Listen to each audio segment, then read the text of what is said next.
When a baby is born, family and friends try to determine whom the baby resembles.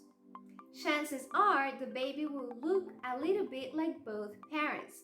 That's because both parents pass alleles for traits onto their offsprings. Hi, and welcome back. In today's science episode, I will talk about Mendel's work.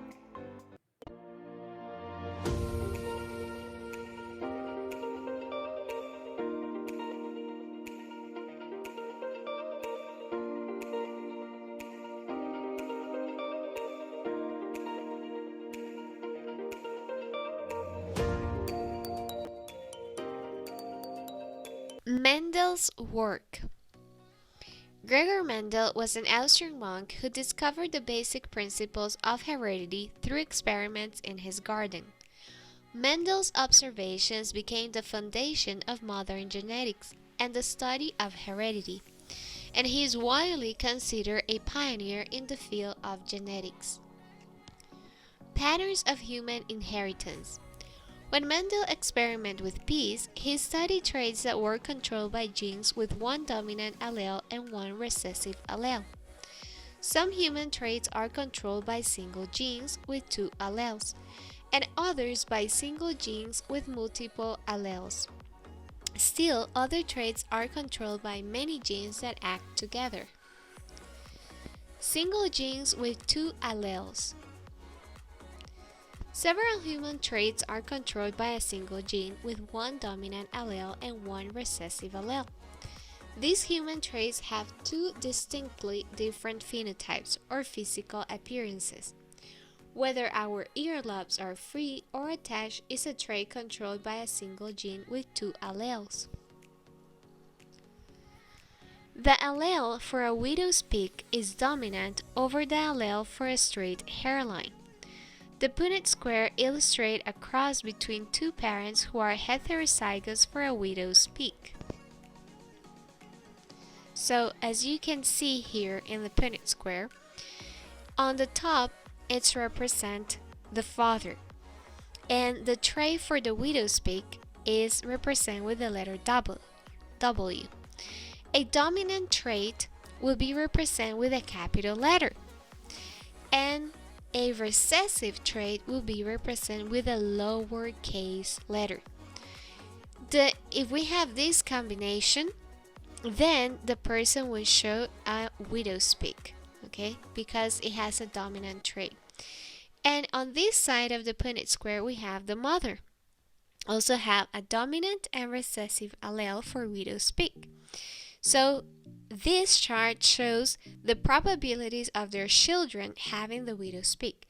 As you can see in the combination of letters, 3 of the kids, 3 out of 4, will have or show this trait.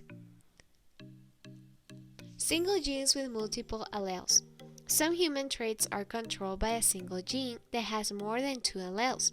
Such a gene is said to have multiple alleles, 3 or more forms of a gene that code for a single trait. Even though a gene may have multiple alleles, a person can carry only 2 of those alleles. This is because chromosomes exist in pairs. Each chromosome in a pair carries only one allele for each gene.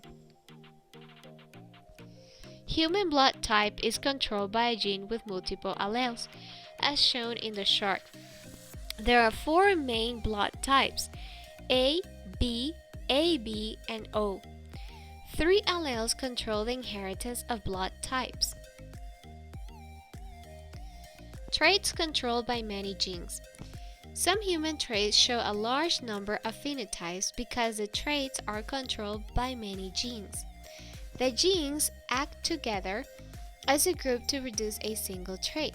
At least 4 genes control height in humans, so there are many possible combinations of genes and alleles. Skin, eye, and hair color are other human traits that are controlled by multiple alleles. The sex chromosome. The sex chromosomes are one of the 23 pairs of chromosomes in each body cell. The sex chromosomes carry genes that determine whether a person is male or female. They also carry genes that determine other traits. As you can see in the illustration, if you are a girl, that would be represented with XX, and if you are a boy, it would be represented with XY. Girl or boy? The sex chromosomes are the only chromosome pairs that do not always match. If you are a girl, your two sex chromosomes match. The two chromosomes are called X chromosomes.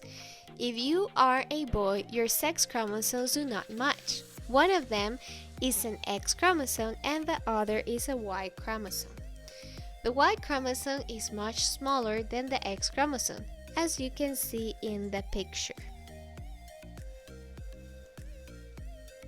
Sex chromosomes and fertilization. What happens to sex chromosomes when egg and sperm cells form? Since both of a female sex chromosomes are X chromosomes, all eggs carry one X chromosome. Males, however, have two different sex chromosomes. Therefore, half of a male sperm cells carry an X chromosome, while half carry a Y chromosome. When a sperm cell with an X chromosome fertilizes an egg, the egg has two X chromosomes. The fertilized egg will develop into a girl. When a sperm with a Y chromosome fertilizes an egg, the egg has one X chromosome and one Y chromosome. The fertilized egg will develop into a boy. The effect of environment. In humans and other organisms, the effects of genes are often influenced by an organism's surroundings, the environment.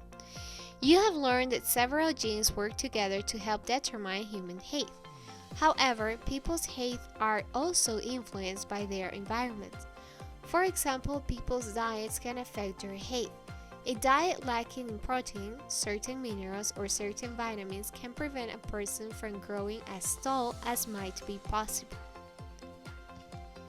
When a person plays the violin, genetically determined traits such as muscle coordination interact with environmental factors such as time spent in practice. Environmental factors can also affect human skills such as playing a musical instrument. For example, physical traits such as muscle coordination and a good sense of hearing will help a musician play well, but the musician also needs instruction on how to play the instrument. Musical instruction is an environmental factor. I hope you found this video interesting. Thanks for watching and until the next one. Bye!